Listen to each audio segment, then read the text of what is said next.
What is up, everybody? Welcome back to the Twin Sons podcast. This is episode 51, and this week we are joined by the talented caster, streamer extraordinaire, Scarzig. Welcome to the show, buddy.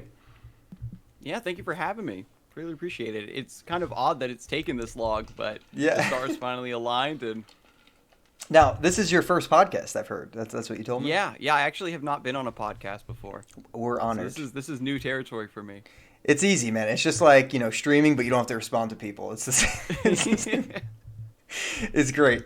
Before we dive in, we're going to talk about everything. They decided to release a little bit of news today, announcing the first 9 cards of Shurima, making a ton of seasonal tournament changes. I think as Scarzig's was live over there, so we have a lot to talk about. But real quick, shout out to our sponsor as always, RuneterraCCG.com. You guys got to check them out. Super sweet site. They have their own deck builder now, and the colors there. I got compliments on the colors. You're like, what deck builder is this? I love like the color scheme, and I don't know why, but it appeals to me too.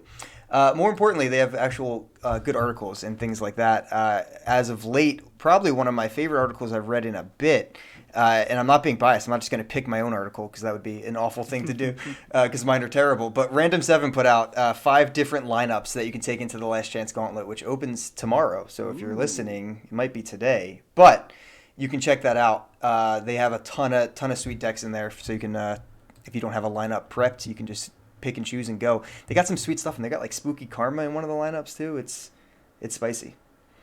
Yeah, Spooky Karma, I know, was being developed as a tech to really hard counter Twisted Fate Fizz. Yeah. And I know a lot of players are maybe struggling to construct their lineups or maybe figure out what my third deck should be, that kind of stuff. So an article of that nature is perfectly timed. So big shout out to Random 7 for putting that out there. Yes. Super sweet article. So definitely have to check those out. But Scarzig, we have a whole bunch to talk to. So I kind of just we've had a ton of guests on before, and we always want to just chat about different things. But before we get into the Runeterra aspect, I mean, obviously you're a streamer. I'm assuming Legends of Runeterra is not your first game. So can you tell us about your gaming history for a little bit? So I started streaming for Duelist, but ironically, the game was very taxing for your system, even for a card game, because of the way it was coded as an indie game. But I was making YouTube content for it when I first got my start, making content on the internet for YouTube. And then once I got a better computer, I jumped into streaming for Duelist. It's an old tactics CCG that everybody who played it really likes it, and it's one of the internet's like best kept secrets. There was like some articles praising it on like PC Gamer and a lot of old gaming websites like that from years ago. But the game that just came out for the PS5, Godfall, that some people might be familiar with, that's from the same company that made Duelist way back in the game. Day. So that's the game that I got my start making content and streaming, and also casting tournaments for Duelist. And it just like really, awakened my love of just like having a community and streaming and making those videos, because when I was like really young, I was playing Yu-Gi-Oh, and then digital CCGs sort of passed me by because I missed out on like the Magic the Gatherings and the Hearthstone, and then I really, again, Duelist is what really I think captured my attention because of the tactical aspect too. That's sweet. So was that your first card game then? Was it Duelist, or did you have? That was like my first digital card game, I think, that I played very seriously. When I was a little kid, I played Yu-Gi-Oh. Right. That was my jam back in the day. So I was still very familiar with like the concept of cards and deck building, but oh man, going back and watching like old YouTube videos of like me just starting out playing Duelist, I think at the time I was using like the microphone that was built into the laptop. Yes. That I was using. So it's like super low budget, and I'm making the worst plays imaginable, and it's hysterical. But you're having a good time. That's what matters. Yeah, exactly. Nice. Okay, Yu-Gi-Oh is a good slot. I always like to keep track in my head of all the guests that we've had who've started on different games. We get a ton of Magic. I mean, Magic's the big one. Yeah. Yu-Gi-Oh is always kind of like, yeah, I dabbled for a couple minutes, but it's cool to hear like that's like the foundation for you is Yu-Gi-Oh. That's good. That's quality. Yeah, Pokemon's been pretty popular too. It's been a pretty popular answer. And that one's in a renaissance. Apparently, it's like really blowing up. They've got a good online client now. That's the secret these days. It is. I think if you're making a card game, it's got to be available digitally. I mean, just because of COVID. I mean, everything's got to be available digitally. But a lot of these older games that maybe started to get overlooked have like a new breath of life because you can play them online now. Yeah, for sure. Yeah, I've dabbled in the Pokemon client. It's actually not too bad. It's it Mm. has a little bit of clunk here and there. I mean, we're a little spoiled Runeterra players. The client's a bit perfect, but yeah, it's actually not too bad. It's pretty fun, and it's always nice when you buy a physical pack and they actually give you a code for an online pack. That always feels kind of Yeah. cool. Yeah, not awful.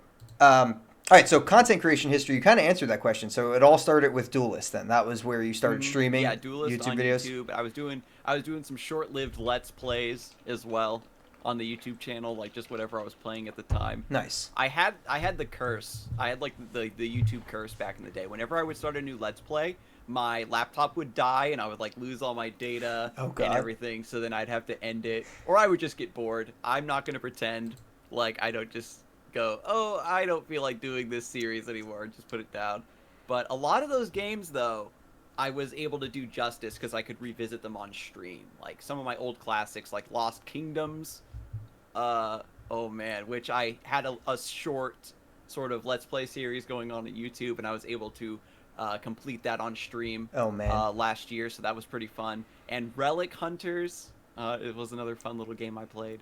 And I'm recently revisiting Castle in the Darkness, which is like an indie Metroidvania that I Okay. had like a Let's Play going on YouTube and never got around to beating, and now I'm trying to beat it again now on stream. So it's nice to kind of retread that old path as well Yeah, as we that's move sweet. into the future.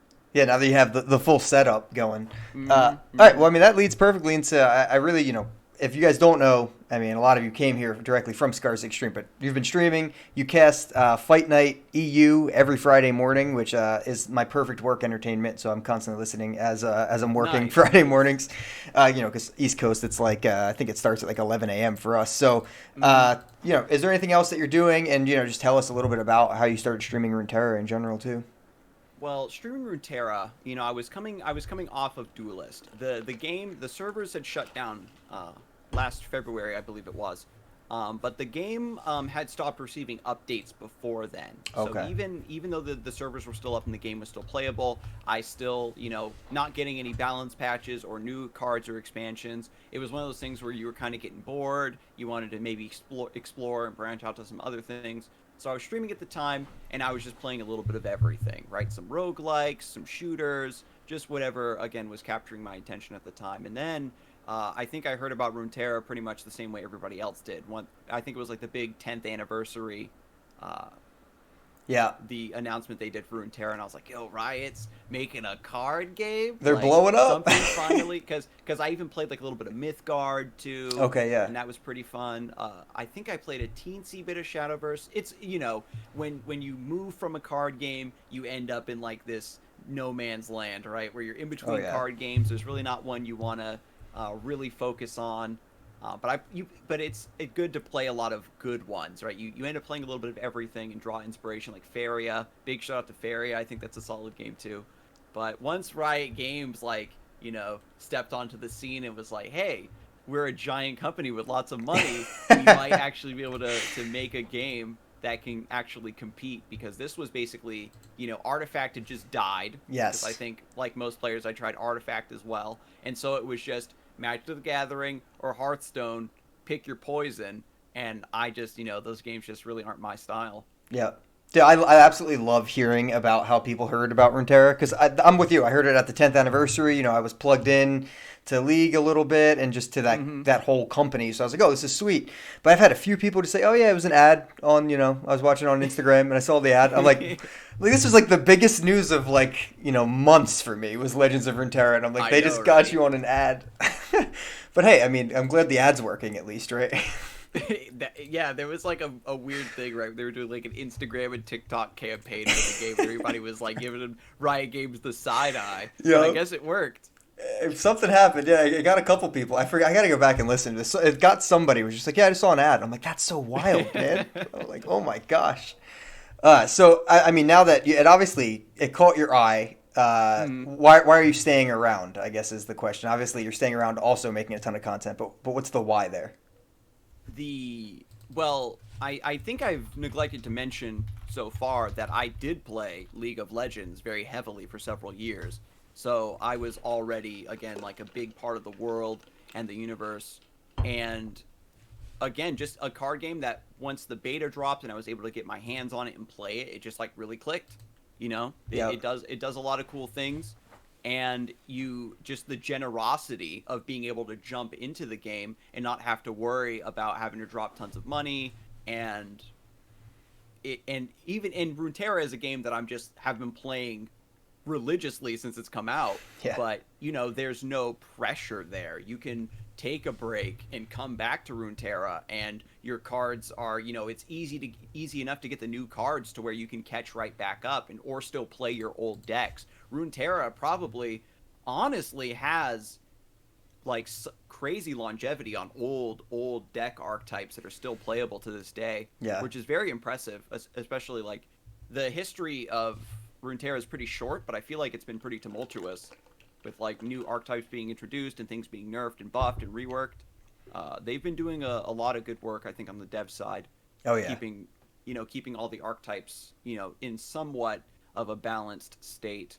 Yeah, for But sure. It even goes mhm, back to like their initial goals for the game drew me in so hard too. Just the goals of hey, an mhm. actual free to play game. Hey, every card has a home game. Hey, lots of updated balance game. Like all those goals were huge for the digital market, and it was like if they can meet those goals, it's definitely going to keep me here. So it's Yeah, exactly. yeah, Monetizing through cosmetics yeah, and just knowing that you can get the cards in the collection. That's what card games are for. You know what I mean? yeah, You want exactly. to be able to, regardless of if your deck is good or not, but being able to build the deck you want to build and then play it provides so much enjoyment, especially for casual players, which are the backbone of any game, not even competitive games, but any game. You need to have the players who are only playing a little bit here and there, but want to jump in every day or two to do their dailies, or they want to play Right. some silly meme deck that they saw on YouTube. You know what Yeah, I mean? And exactly. then and you can jump in and do that for Yeah. your wild cards and your shards and stuff. Yeah, yeah. I mean, like you said, I mean, I've taken plenty of weeks off where I've just been like, yeah, not feeling it for this week, and Mm-hmm. I'm still gonna craft to like 90% of the set when it comes out with wild cards that I've had because I've played so much before. So it's just so actually enjoyable without it feeling like a grind, which is incredible. So we've talked about all the good things here. Is there something that you think they need as we move forward? One thing that I've really noticed in Runeterra, and it's been a problem that I think has cropped up over and over and over again in different decks, in different regions, in different forms as the game has gone on. And that's just there are a lot of champions in the game right now that get tons of value by just kind of sitting there Yeah, and not really having to participate in combat. And I think that because Riot built this card game where there's so much interaction of like passing and interacting with your opponent's actions when they put spells on the stack, and having the ability for the defending player to assign where the blockers are going, they want combat to be a more central thing. And a lot of games, you get wins off of not necessarily having to fight your opponent in combat. And we saw it with like Misfortune was really big for a while, where she would just sit there. She's getting so much value with the love tap, and then just levels up, and it's redonkulous. yeah, Felios now, of course. I know everybody who's listening to the podcast is thinking of Felios. I can hear your psychic thoughts. Uh, and so I would definitely like to see maybe higher trade-offs for like these really heavy value-based engines that you set up. Because we have cards in the game already like Rhyme Tusk Shaman or Errol the Tracker or Minotaur Reckoner that do really powerful, strong passive things, but are very expensive and a yeah. much heavier investment, right? For sure. Yeah, I mean, it's a great example. I mean, one of the top decks right now is, TF and Aphelios, and both of those champions have quick attack and really, or, on level up, Yeah. Aphelios does, but they don't use it, right? They just sit on the bench. Hmm. They're just kind of hanging out, doing way too much on the bench. So, And yeah, again, there's nothing wrong with having a champion that's designed to be more passive, because that lets you carry over some flavor from League of Legends yeah, too, right. right? Where you have a champion that doesn't want to be in combat, a Yeah. carry that you want to defend. But these cards also have pretty good stats, I think. And so Yeah. again, it makes it harder to answer them. I saw something on Twitter. I forget who, and I apologize if you're listening right now and you're like, you're stealing my tweet. But, it was basically saying that removal in Runeterra is toned down because you want to make sure you can get a board set up to incentivize combat. And because removal's toned down to incentivize combat as removal, right? Instead of removing something, if you force your opponent to block, then it's like you remove that unit. But because removal's toned down to facilitate combat, you don't need to worry about your units getting removed. And so as long as you can defend them with combat tricks, that also grants HP, so you have like this double value of defense for your units and also turning combat in your favor. Yeah. Big shout out to Sharpsight and Pale Cascade. Troll chant. Yep. The triangle, the wisdom, courage, and power of combat tricks. The Triforce of combat tricks, exactly. Exactly. Yes. Absolutely absurd. All right, so I think everyone here knows enough history about Scarzig. If you guys are wondering more, of course, every link to everything he has, YouTube, Twitch, Twitter, that'll all be in the description of the video, podcast, whatever you're listening to this on for sure. And definitely want to hear what he has coming at the end of the episode. But we're going to jump to, for now, the seasonal tournament updates that we just got, and also just the current seasonal tournament that is happening in like 3 days. We know Shurima cards came out, so bear with us. We will get to those as well. We'll save the spice for the end. But so obviously we have this current seasonal tournament. The Last Chance Gauntlet opens tomorrow, February 19th. And then Sunday is the actual seasonal tournament. The format is identical to the first. We know there was a ton of feedback on the first format. A lot of competitive players really coming out harshly, saying how critical, being critical of how, it's essentially single elimination during the Swiss rounds, which is correct. They are right. That is definitely a thing that needed to be addressed. They said, hey, listen, we are not going to get these updates in for February, so this tournament coming up will be the same, but they did just release the April updates, and I'll read through some of these real quick. This is the TLDR of the April updates, so this will be April seasonal tournament, not the one that is happening probably as you're listening to this cast. The open rounds will increase from 5 rounds to 9 rounds, so they are adding 4 additional rounds for the Swiss cut. Okay. That's a lot more games for sure. Still best of 3 rounds. On top of that, they're dropping the match time from 75 to 60, which I think is a good move. I know it's a little tight for 60, but I had a lot of free time last seasonal. I kind of just chilled for most of it. There was a lot of downtime. And very important here, both the open rounds and the playoffs are going to be moved to Saturday instead of Sunday. So initial thoughts on that? Just having more open rounds right away, I think, is what a lot of the competitive players wanted. For sure. Right? To move away from that single elimination format.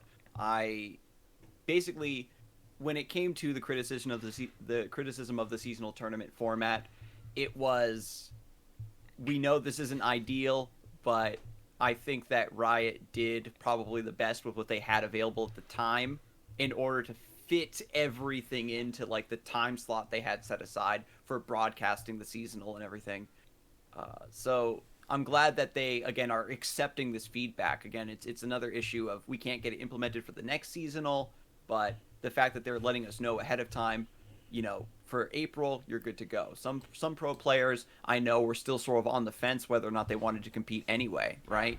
Because you can be a good player and win 4 out of 5, and it's really heartbreaking. Yeah, for sure.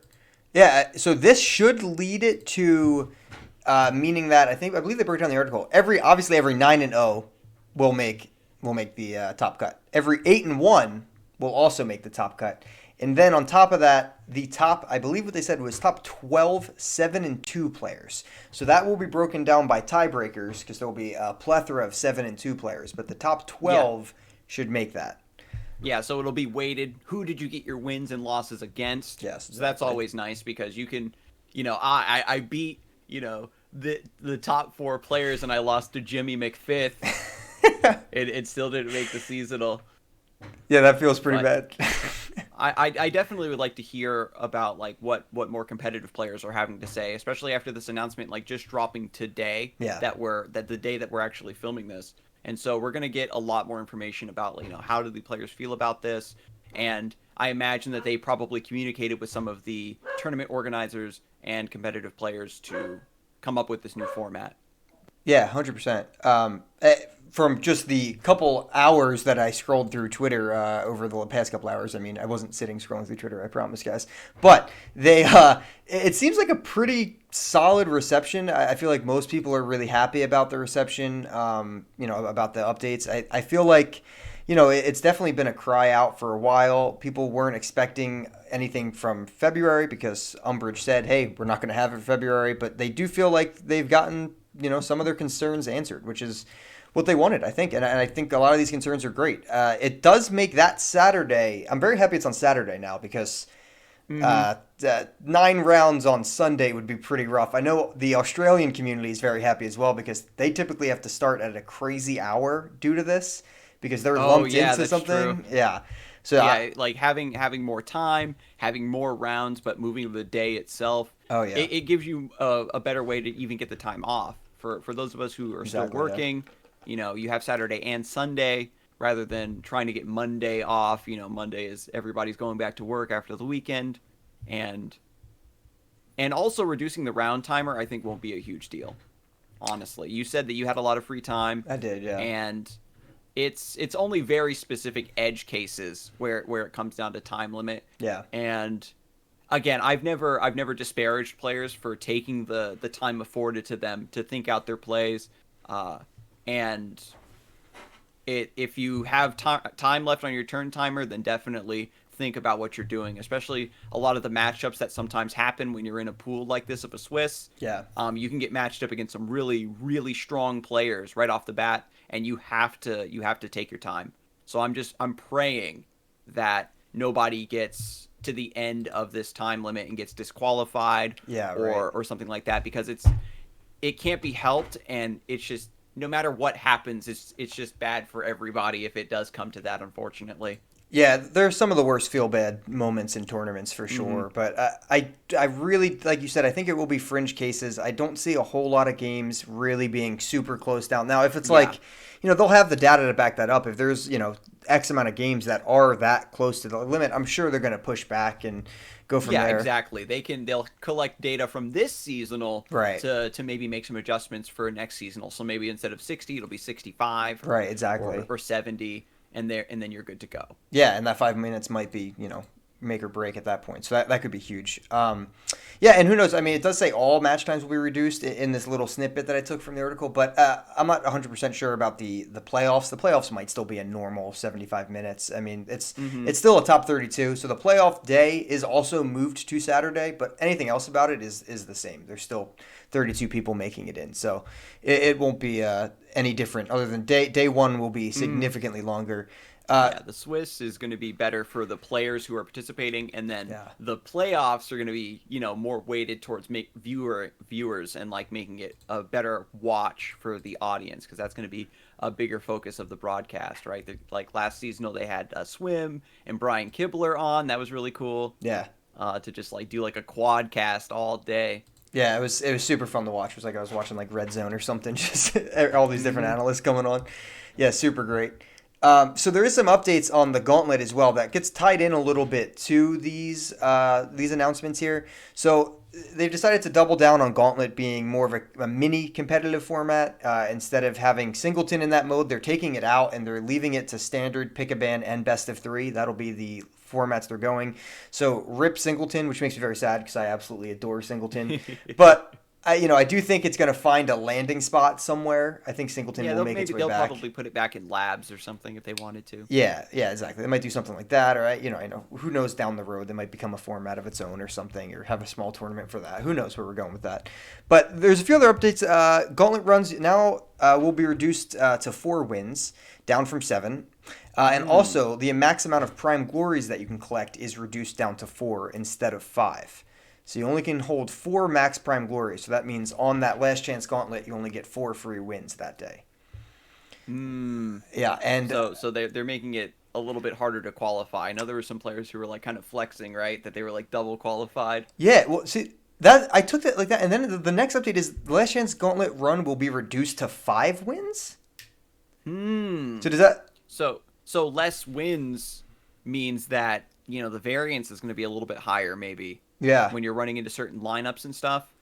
Yeah. And again, you can have a good, like, you can play good decks, you can have a good lineup, but sometimes you just lose from drawing bad. Like, and this is things that I've seen just from casting tournaments, right? Yeah. Somebody has like a really really good lineup and they just draw like poop, and nothing can be done for it. And it happens to Yeah. all of us in card games. But like having less overall games will make the impact of games like that stick out a little bit more. And you know, it'll be easier to get those prime glories if you're on a hot streak or you're playing a really strong meta deck. But it'll increase maybe the grind that some of these players are going to need to put in order to get those prime glories. Especially if you're going to be like a dedicated player. If they're Yeah. pushing gauntlets, a dedicated best of 3 ladder is sort of, after you've done your meme testing on in Master Ladder or Diamond or what have you, and you have your decks that you want to play and you want to practice and you want to guarantee a more competitive format, then this could end up just being the place to go, where Yeah. the higher variance, quote unquote, doesn't matter because you're just naturally playing more gauntlet mode. Yeah, exactly. Exactly. And one of the biggest changes, I guess not really to the actual format, but instead of Last Chance Gauntlet happening on the Friday right before seasonal, it's actually going to happen on the Saturday before seasonal. So a whole week before the seasonal tournament actually goes off, you'll have the Last Chance Gauntlet open, which is nice. I mean, I'm on the East Coast right now. I believe it opens at 1 p.m. for me tomorrow. For the Last Chance Gauntlet, which is annoying, as a work day. I'm waiting till about 4 or 5 to start my Last Chance Gauntlet Yeah. run. So, like you were saying earlier, Saturdays are always just kind of easier to plan around, and it's nice to see all 3 things now instead of being Friday and Sundays. Now we have just 3 Saturdays. Makes it a And it's little bit more definitely better flexible. for Riot Games and probably getting everything set up in a row to work around their office scheduling Yeah, too. for sure. Yeah, it was funny. Like in this article, the guy had mentioned that for the seasonal tournament, they had like a dozen employees on call 24/7, like over that weekend to see if anything would crash or whatever. And they were very surprised that nothing did crash and it ran as smoothly as it did. But like exactly like you said, it being on a Saturday Hmm. helps them a lot Hmm. too. So that's pretty much all the updates to the seasonal. They also teased a world championship, which is awesome. Oh, World Championship. Get some money. That's what we want, right? Because Yeah. even after the last season, a lot of competitive players were talking about, you know, not just how can the format be improved, but how can the competitive scene in general be improved. And so if the world champion, if and they have so much like experience to pull from running LCS and the League of Legends stuff, but also from Hearthstone, right? Doing competitive leagues and championships over all these years. They can just look at what they did already, see what works and Yeah. what doesn't, and just take the best of what they already tested out and did, Right. and just make it even better. And just, increase that prize money, right? Because Runeterra is already so accessible. If you put the money there, like the competitors are gonna come, and it's just gonna make the entire scene that much more competitive and Oh yeah. better for the viewers because you have players with more experience. Like I know Dog from Hearthstone is sort of like an infamous fan favorite in the Runeterra community because he was super big in the competitive scene when the game first came out. And he's a really good player. I'd love to see some players from other games come over to Runeterra. Absolutely. Yeah. I mean, that's like Riot's MO, right? It's just take, a found game type and just make it better and add a bunch of money to it, right? Let's Did go. it, did it with That's Dota. that's what I want to see. It seems like it's happening. The only tidbit about the World Championship that we got, they didn't give us much. It was very, very few things that were slipped through the cracks here. But what they did say is they'll be bringing together the very best ranked and seasonal tournament players from around the world for a high stakes competition. So high stakes equals bigger prize money. And what it looks like is the very best ranked and seasonal tournament players. So we speculate maybe top 32 from all seasonals get invited and maybe top 100 or something. We're just speculating. No idea. Yeah, like they did for the European tournament where you had to Yeah. be like top of the ladder for your country. Yes, exactly, To yeah. represent your team. So they have precedent for having high ladder finishes actually mean something in the game. Yeah. So that's really good to see. Yeah, I'm super excited about it. So as we wrap up talking about seasonal, I guess first off, thoughts on all these changes? I feel relatively positive. I think most Yeah, people I are think going to they're be moving happy. in the right direction. Yeah. And there's some extra math to be done around the way qualification actually works. Yeah. And we'll hear about that in the next few days. But the initial glance at these changes seems like they're doing everything that they can reasonably to satisfy the community.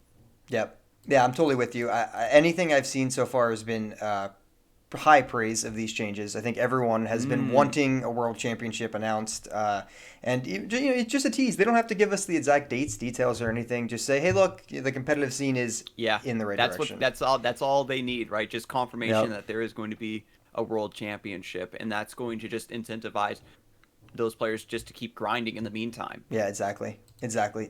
So for this seasonal tournament, any plans to try the Last Chance Gauntlet? Are you top 700 currently? Anything like that? No, oh my God, no! I was Okay, listen. I was destroying with Swain TF, and I was like, oh my God, I've cracked the code. I'm unstoppable. I was mad with power. Over like 2 days, I had like a 76% win rate with this deck.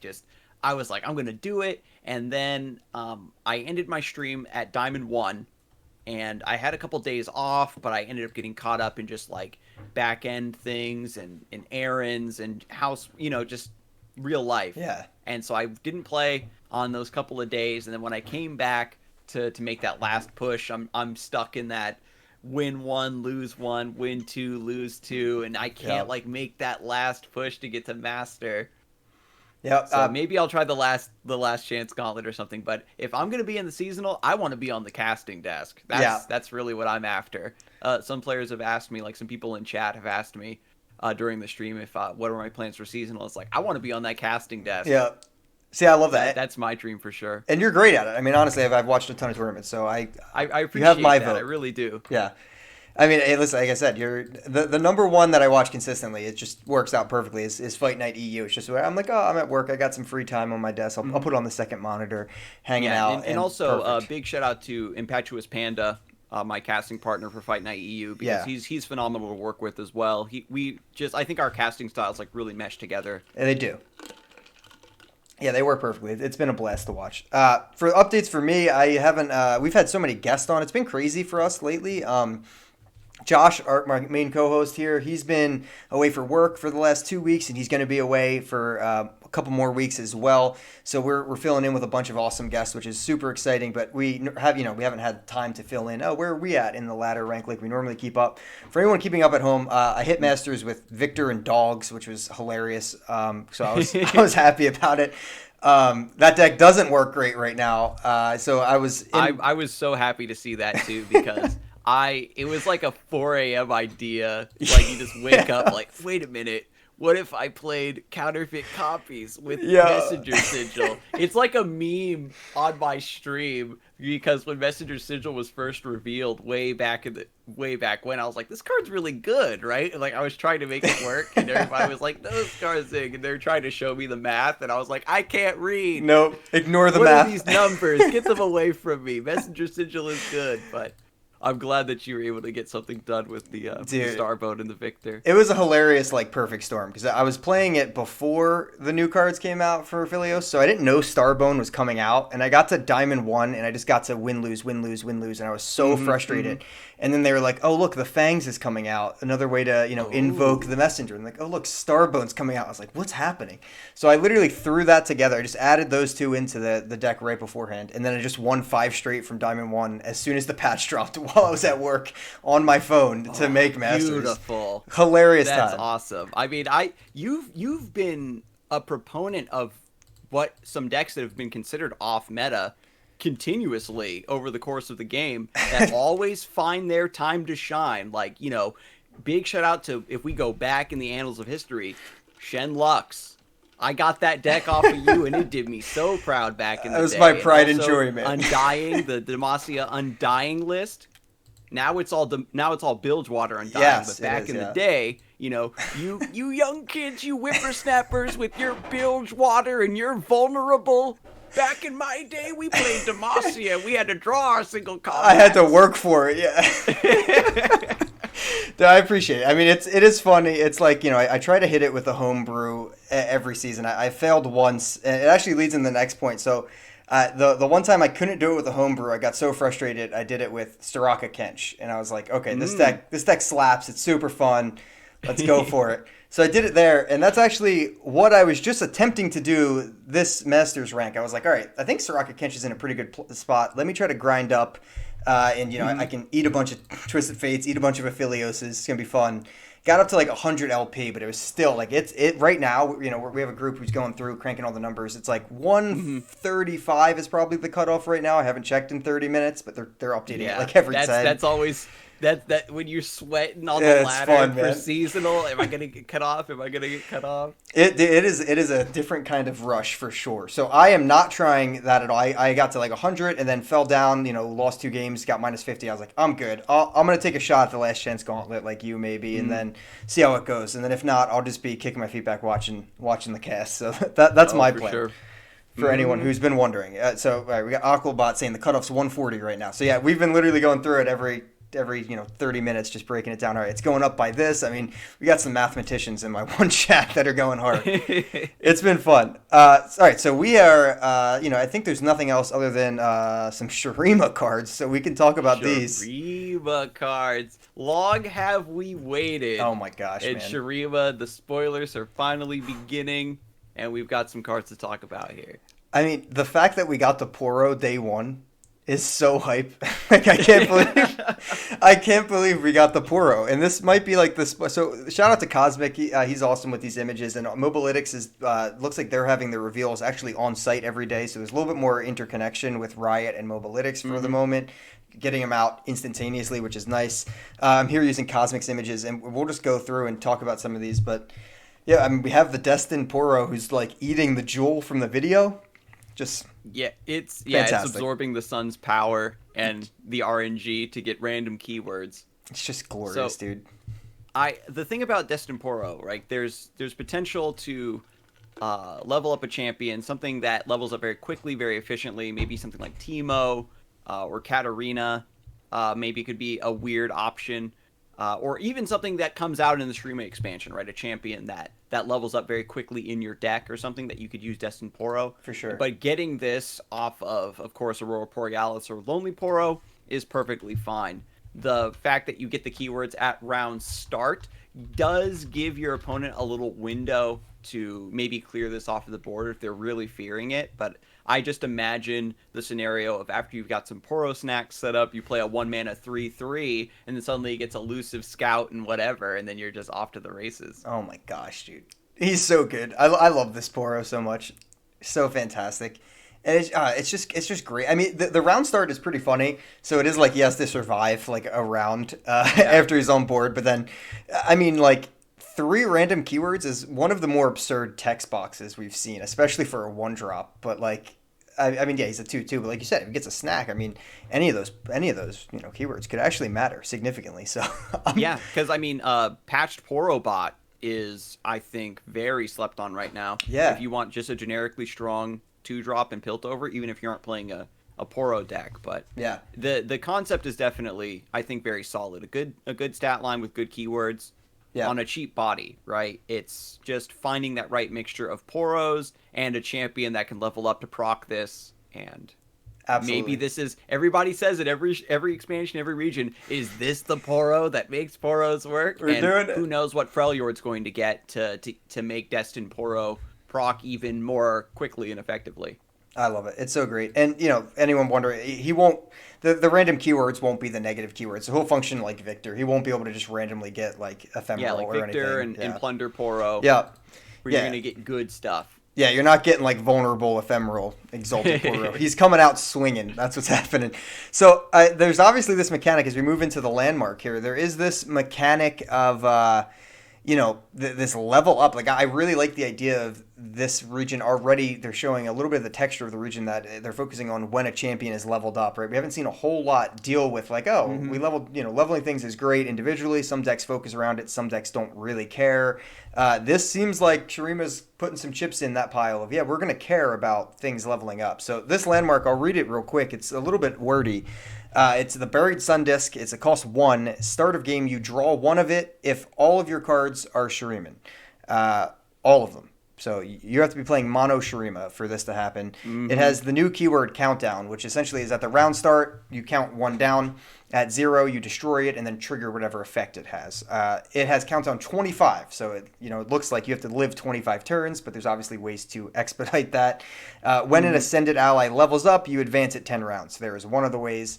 When it is leveled, you immediately draw one of all your ascendants, and for the rest of the game, your level 2 ascendants are level 3. So what on earth is a level 3?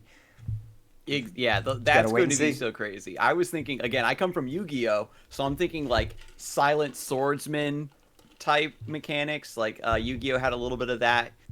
Units that, as they survive and accomplish, little quests and whatnot while they're on the board, they change form and get stronger. And so, of course, that style carries over to Runeterra. And the thing about champions is they level up to level 2, and there's a lot of champions that when they level up, it just ends the game or dramatically changes the game where you're going to win within the next couple rounds, right? Like we're talking, of course, big shout out to Aphelios Twisted Fate, but then there's cards like Garen leveling up is very impactful. Potentially Nocturne leveling up, I think, is a great example too of a champion that levels up and not only has the ability to immediately end the game with a big fearsome swing, but just sit there and get a lot of value by powering down your opponent's board. Yeah. And so we have already level 2 champions that potentially just end the game. And so it's hard to imagine what a level 3 champion could do. Right? Because maybe Shurima is going to be based around champions getting from level 1 to level 2 very quickly and easily, and there's not going to be a big rise of power, right, when they get to level 2. They'll just have their classic +1/+1 to their stat line, I think, is like globally shared through almost all the champions. Right. And then the level 3 will be their sort of real level up where they get the game ending like Giga effect. Yeah. You win your next 2 games or something like that. Get a Prime Glory. Let's go. Get a Prime Glory is fantastic. Oh, I love it. Yeah, exactly. I mean, and who knows if Ascendants are only champions, right? That's not even confirmed at the moment. Yeah, we don't even know about Ascendants yet. They could be champions or followers. Right, yeah. They could have like the Celestial tag. Like, it could be something like that. Like, we don't really know where they're going with it. So we can just talk about speculation. But, I mean, a landmark that tutors itself in a mono deck is pretty sweet. I think it's a cool design. It gives a little bit more flair than just like, hey, we have one allegiance unit that we can run. Now it's like, all right, here's a secondary reason that you want to run only Shurima cards. Yes, this is something that I think the game really wants to, is you want more bonuses for running allegiance. That way it's not so hit or miss on whether or not you drew, like Bannerman. Oh my God, was like the classic example, right? You're building a Bannerman deck and you don't draw a Bannerman. And it's just like, what was the point of even building this mono deck? So now, with extra ways to make use of the mono, the landmark could just be strong, right? Targon, I think, really proved that you can have a region even without a really strong allegiance card. Like Mountain Scryer is decent, but it's not something that's like really spiky, and people will run like mostly Targon decks without Mountain Scryer. And so the precedent is there for a region that can have just such a good card pool that it makes a solid deck. And Buried Sun Disc, I think it's also, I love the fact that it needs to be full Shuriman. So there's not going to be any shenanigans of Buried Sun Disc like accidentally leaking into other archetypes. It's we want you to play Shurima. And, I think that just invokes the flavor of the region as well, where they're a very proud people and they're all about their society and their kingdom and their big sun disc. Yeah, for sure. I love it. And I really like the mechanic on it, the new keyword. We got a new keyword. We're going to get, me and Josh had a bet way back when Bilge was coming out. I was like, maybe 2 keywords, I don't know. And then there was like 4 or 5 keywords in Bilge and Rising Tides. And I was like, oh my gosh, they're going for it. Yeah. If you count vulnerable, if you count things like that. And I was like, they're really going for it. But this keyword definitely adds an interesting, ticking clock effect that we don't really have in the game outside of like, Teemo Shrooms kind of is like a ticking clock on your opponent. Yeah, Teemo Shrooms. Slaughter Docs, I think it's an honorable mention. Yeah, for sure. For kind of being a countdown. And it's not always going to be big 25 turn countdown either. They could have some smaller ones, right? Right, exactly. Where you invest and get this payoff 3-4 turns later. So Yeah. Shurima's already shaping up to be a very control region, Yeah. and who knows what sort of tempo or aggression they might bring, especially with potentially Renekton being added in the first set. Yeah. He's going to be a really bloodthirsty dude, which I'm looking forward to. Yeah, man, he was thirsty in that video, dude. He was very aggressive. I don't know if you saw the little release video yet. It might have got dropped. Oh yeah, the vignette for yeah. Shurima, very cool. I love the art style. I always love Yeah. all these little mini ones.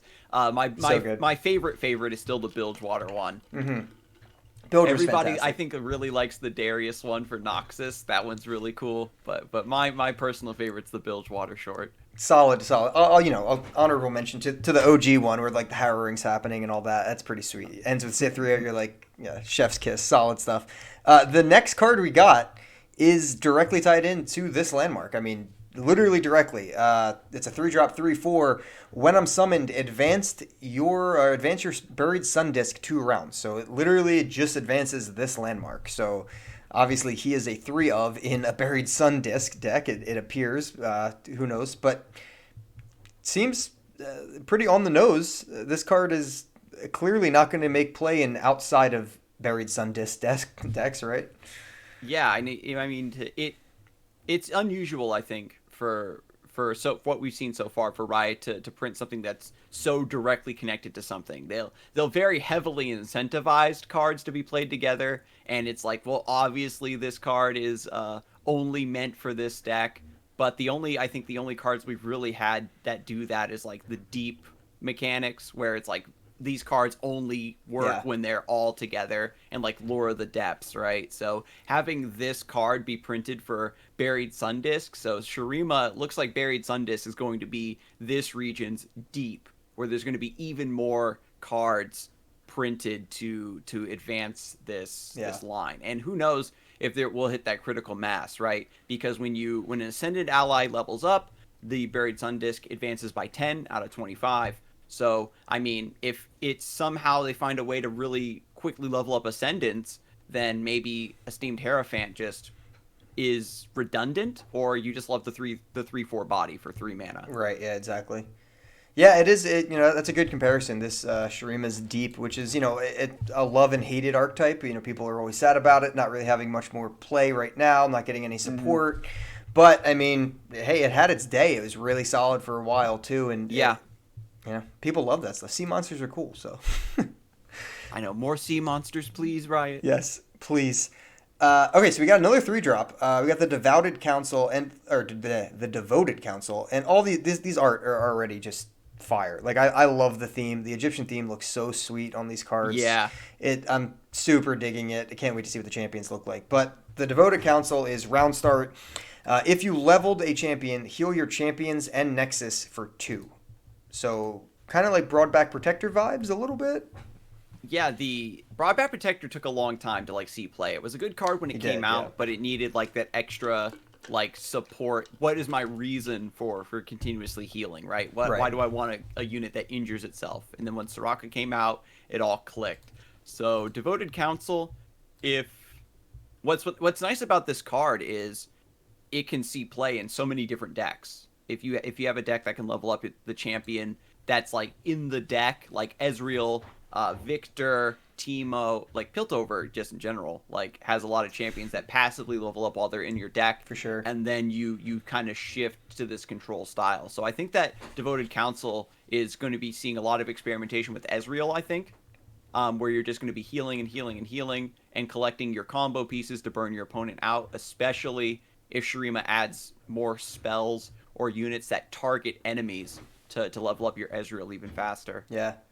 Yeah, I like it. I mean, it is healing. So like you said, you got to at least talk about Soraka for a second and, Star Spring and that win condition. So it is interesting. I just like, honestly, just a 1/6 stat line is something that we don't really see that often. And it's, Soraka is the other one. But it's pretty sweet. It feels pretty awesome to see this, chunky. Hearthstone had a lot of these where they just nerfed the attack real hard and they just had a really thick health power, and it was just like, all right, this unit you can buff it. Interestingly, Brahm's another example, and we don't have a whole Mm-hmm. lot, especially unit wise. I off the top of my head, like I said, Broadback, Soraka, and Brahm are the three that really come to mind that are low attack, high health, and this thing gets out early, so this thing really is a good jump blocker versus a lot of stuff too. So That's true, right? Even if you haven't procced its ability, you haven't leveled up a champion by round 3, that's a tall order. yeah. But it's still a 1/6, so you're going to be walling out like some of these aggressive, like discard aggro, for example, Oh, for sure. really hates this card. It's going to be so hard for them to punch through this 6 HP without having to spend so many resources. Absolutely. Oh, absolutely. Yeah, it fits into that archetype. So I'm really curious what other healing support Shurima gets. It's yeah, that's a strong start. It's a very interesting card. So okay, so we got the Golden Ambassador. So they gave us, not only did they give us the tutored Buried Sun Disc with the Allegiance type feel, but they actually revealed the Allegiance unit itself. This one is a 3/2 4-drop, and its Allegiance is draw a champion and grant it +2/+2.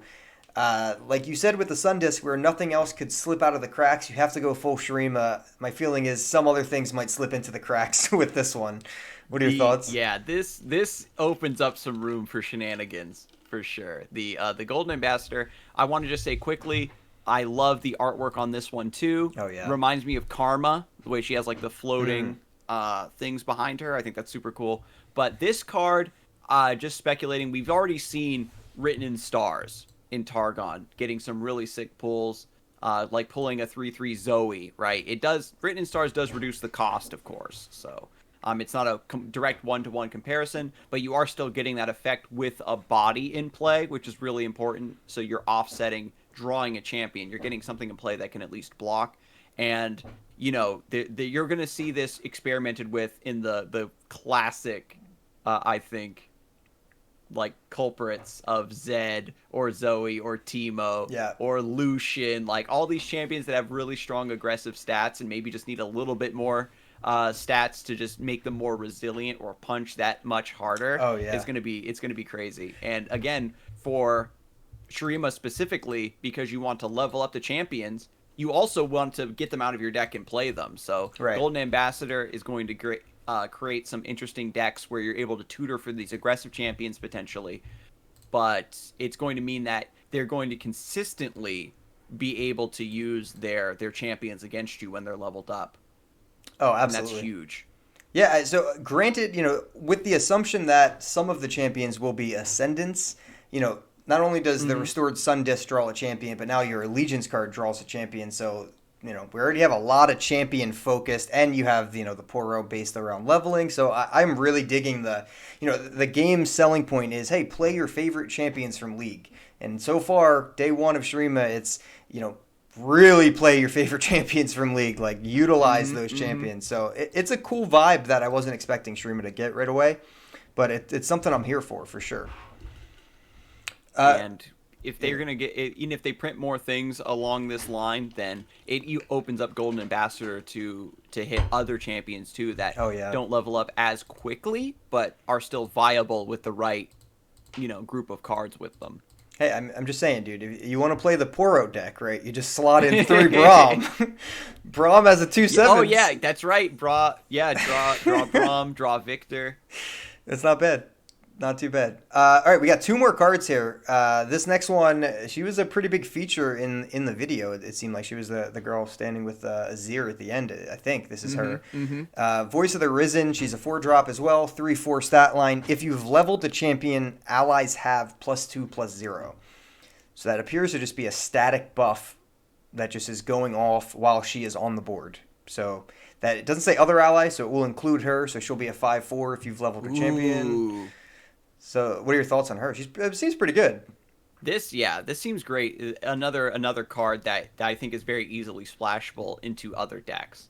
Yeah. And because there's no like mono requirement or anything, if you've leveled a champion, it's just going to be whichever champion levels up the best to get her active, and then the rest of the deck is going to just be aggressive stats. The +2 attack is fantastic with Overwhelm, so we could see Voice of the Risen in Noxus. The attack buff makes Trifarian Assessor maybe finally play in a deck that's not Frostbite, so you Right. have this aggressive deck that also reloads really hard. Or I was speculating that maybe Voice of the Risen in an elusive deck would be really monstrous. If you're able, again, find a champion that can level up consistently enough, then your elusive damage is hitting through. Yeah. And having multiple of these in play just would stack and become just monstrous. I love it. I love the design. And the stat line too, because it buffs itself, you Yeah. can still just play this and swing into something if you want. Right, it's not bad at all. Yeah, it's a really good point. It definitely can see play well outside of Shurima.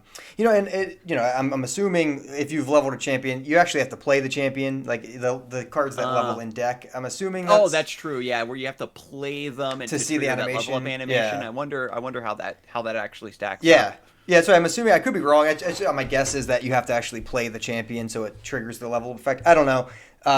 Definitely some things in deck could level up very quick if not, so that would be even more powerful. And it's hard to judge these cards competitively, obviously, when we, especially where they're like, oh, these cards are all focused on champions, but we don't know what the Shurima champions Yeah, are. exactly. A little bit tough. All right, we got one last card. This one's, again, I mean, we can't even say anything about, like, this card is nothing right now. We just have no idea. 7 mana, Ascended's Rise, slow speed, spell, level up all level 1 Ascended allies. So, like, they could make a champion with a really hard. If they make an Ascended champion that has a really ridiculously difficult level up condition. Oh yeah. You can just say, well, I guess I'll run Ascended's Rise, and it's one of those things where, with every new expansion, there's another chance for Ionia to come back into the metagame in a really big way. Yeah. Right now, it's mostly a little bit of Lee Sin sprinkled in here and there, and Fiora Shen. But if there's like another heavy hitter, like a Karma Ezreal, where it's all over the place again, Oh yeah. or pre-nerf Lee Sin, where it's all over the place with the knives, you won't be able to get away with playing this. We're living in a kind of a nice meta right now where we can play like big stuff like Feel the Rush consistently, and Mind Meld is seeing play. Yeah, right. Like one of those things you never thought you'd say out loud. Mind Meld is a dangerous, powerful card. But so maybe the light will burn a little bit brighter and Ascended's Rise will actually be castable. Yeah, I mean, it's just like you said, it's a seven cost slow spell. So like, it's just the only thing it makes me think is like, what on earth are these level 1 ascendants, and like, yeah, how if they do stuff when they level up, yeah, then and how Ascended many are Rise there just too? Becomes, yeah, you could have a Yeah. whole board, right? If there's Right, yeah. Ascended followers, like this could be like exactly like Mind Meld or Give It All, Yeah, or, sure, or yeah. Pack Mentality, where it's not yeah. just leveling up your champions or your units. It's basically an AoE buff that allows you to swing for lethal. Yeah. And especially if they print some crazy Shurima card, like when I level up, I hit the enemy nexus for a bunch of damage, or when I level up, you destroy the units on the enemy side of the board. Like if they make a She Who Wanders type effect, then this could just end the game if it resolves. Yeah, or So- yeah, even like if it's just a rally on defense too, then you give it that Ooh, both yeah. spots. That's actually a really good point. This might end up being exactly like a pack mentality or Give It All. Like that might be where this fits in, or Mind Meld, that high cost slow spell that just does something obnoxious. And it's kind of funny. Like pack mentality is like, all right, you have to have a board and you have to have the attack token, right? Mind Meld, you have to have cast a bunch of spells. This one, you have to have a board, and we don't know if you need the attack token or not. But The Ascendeds, you're just gonna draw them off of Buried Sun Disc, and then you play them. Like you can see the synergy and like the line of play they're going for, right. And we're just missing the final piece of the puzzle. What are Ascendeds? What do they do? Show us. Am I reading too much into this, or the fact that it says like level up all level 1 ascended allies is the fact that it says allies instead of just champions? Does that mean that it might it could be followers? I think there's got to be some Ascended followers. Might be like a tag like dragons. Yeah. And then you have and then again, that just means that with Buried Sun Disc, you can build your deck so that you're drawing very specific cards off of it when it flips. Yep. And it just allows you, and basically it's like you're customizing what your Ascended's Rise will do. Right. So it's like a Give It All that you can actually choose the effects that will proc when you cast it. Yeah, that's true.